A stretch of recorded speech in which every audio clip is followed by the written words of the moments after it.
and I promised that I would do cornbread if a few people asked for it, and that's exactly what we're going to do today.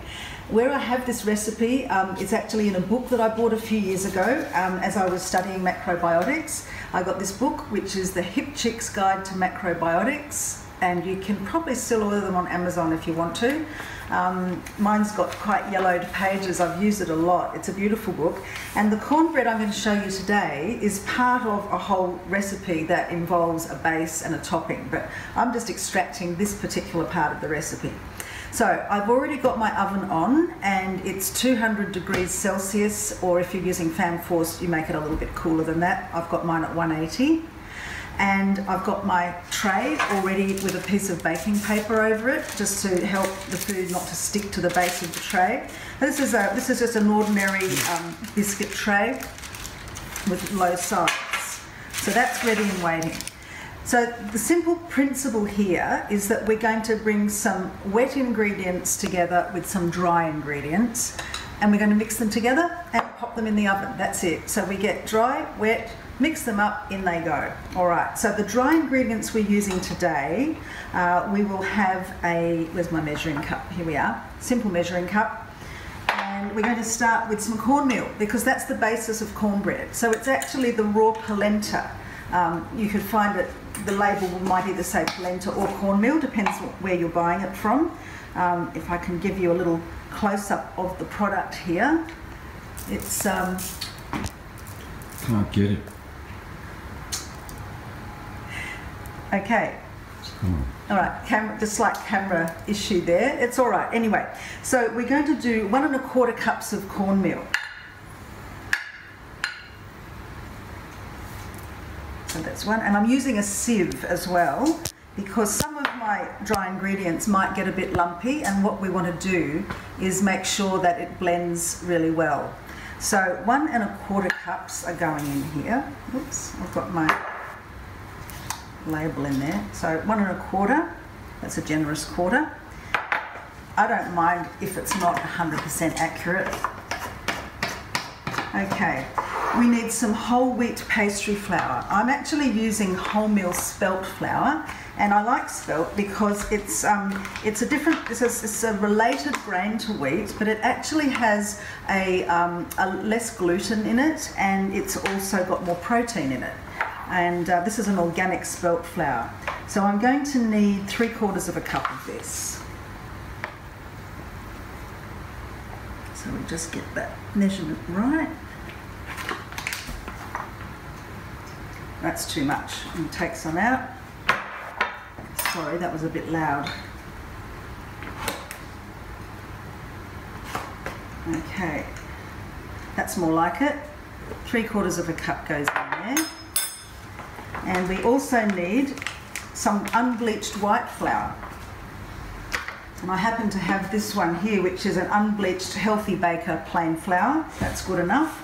And we need 2/3 cup of this one. I've got just enough. Looks like I have to go and get some more. Okay, very good.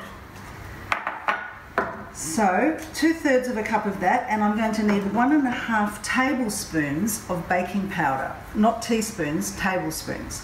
Now, if you don't have a measuring spoon, you can use the formula that, generally speaking, 3 teaspoons makes 1 tablespoon if you're using an American recipe. If you're using an English recipe, it's 4 teaspoons. So I happen to know this is an American one, so I'm going to use 3 teaspoons per tablespoon, and she wants 1 1/2 tablespoons. So that makes 3 to get my 1 tablespoon. 1, 2, 3, and then another 1 1/2 to get that, simple mathematics, to get that half. So that's my baking powder. I also need 1/2 teaspoon of sea salt, and I'm using, as usual, my Celtic salt. It's unrefined, unbleached, full of minerals. That's a beautiful salt. It's quite a dense, a little bit larger, the grains. So I now have all my dry ingredients in the sieve, and we put them through into the bowl, and as you can see, there's quite a few lumpy bits in the bottom, so it's just as well we use the sieve. That comes there. All right, so I'm finished with that. I can put that away now. So the next part is the wet ingredients. For the dry ones, I'm just mixing them through slightly like that. It's amazing how this all comes together. I'll just pop that there for the moment.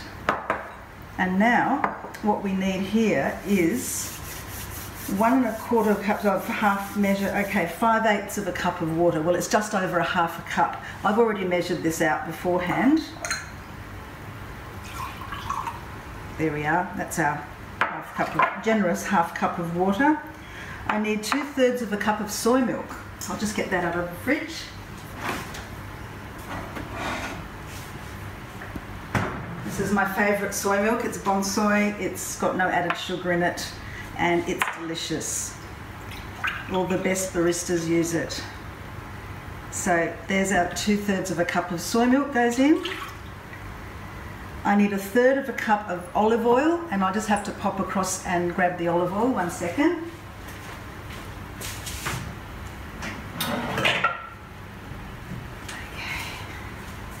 So what did we say? That was 1/3 of a cup of olive oil. Just pouring that.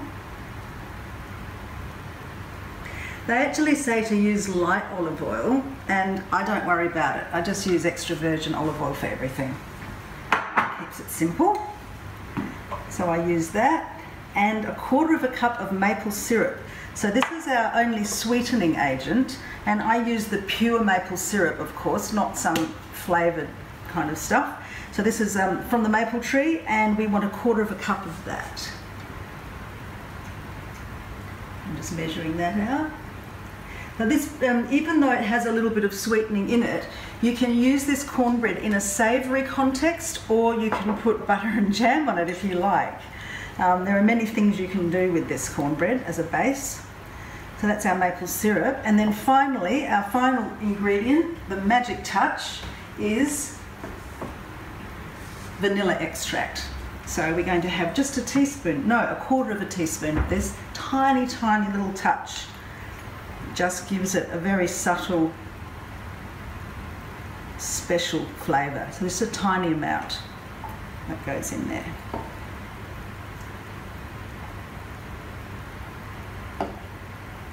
Okay, so what we're going to do is, before we combine them, we'll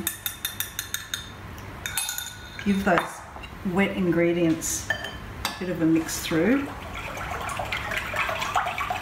Just blend them through a little bit.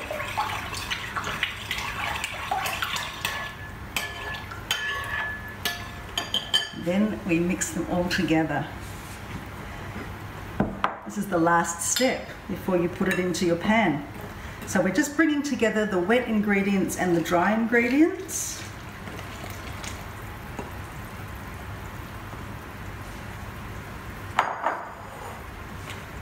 And we don't have to do a lot of mixing, just very lightly to blend them. Because of the raising agent, the baking powder, you'll start to find it goes a little bit bubbly. So it's already doing its work. And you've got this nice mixture. It's like a batter in consistency, more like a batter than a cake mix.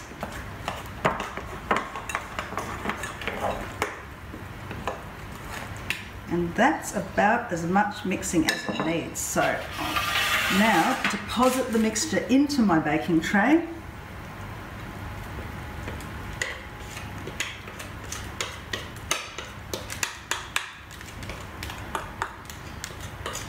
I should turn it around so you can see what I'm doing. And if you've got people around you that like to lick the bowl after you've made a cake, they might just like those few scrapings. It's very delicious. And I will now spread the mixture across. It doesn't matter if it goes over the paper a little bit. You can see I'm not a 100% accurate cook. It's all right. It's all about the taste and the nourishment for me. Some people are meticulous with their presentation. It's not one of my strengths. Okay, here we go.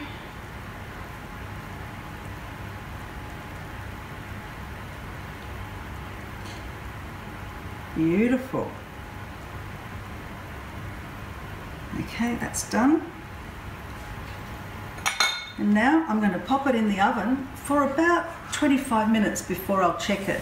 It might take 35 to 40 minutes, just depending on the consistency of your mixture, how strong is your oven. We've got a new oven which is quite efficient, so I'm going to check mine in about 20 to 25 minutes. As I say, sometimes I've cooked it for a little longer. What we're going to be looking for is that, you know, it's no longer glistening and wet. It's obviously dry, it's begun to bake. It will have a nice golden, slightly light brownish look to the top. And when I touch the top, I'll get a little bit of springiness. So I'll show you all that when I bring it out of the oven.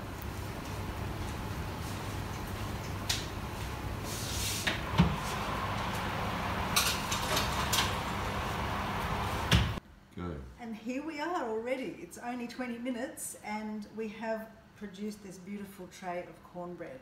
20 minutes baking time. So what you can see is here is it's a lovely golden brown top. There are some cracks across the surface, that's all fine. That's just where it's expanded. And I've got it sitting on a rack here.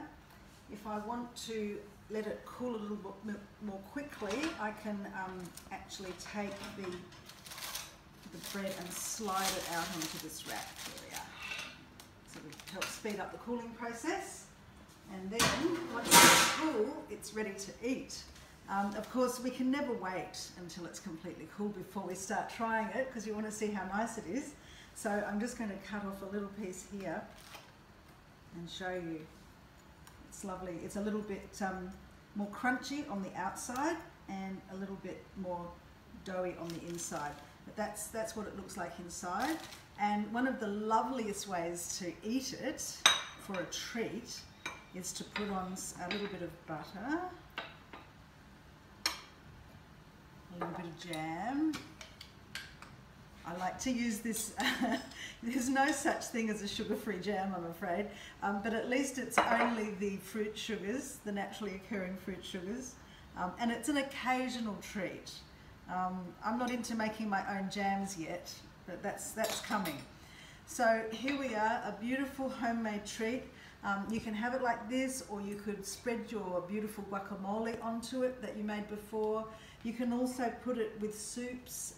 You can have it as an occasional treat in the afternoon. But overall, I mean, you're looking at something that's quite nutritious and healthy. You can see everything that's gone into it. There's no preservatives here. It's a low GI, low gluten-y kind of thing. A little bit of protein is in there too. And so it's one of those nice little treats you can have without too much worrying about, you know, have I just eaten something bad? It's actually a really beautiful thing. And enjoy in moderation. Until next time, I'll see you on Food with Love.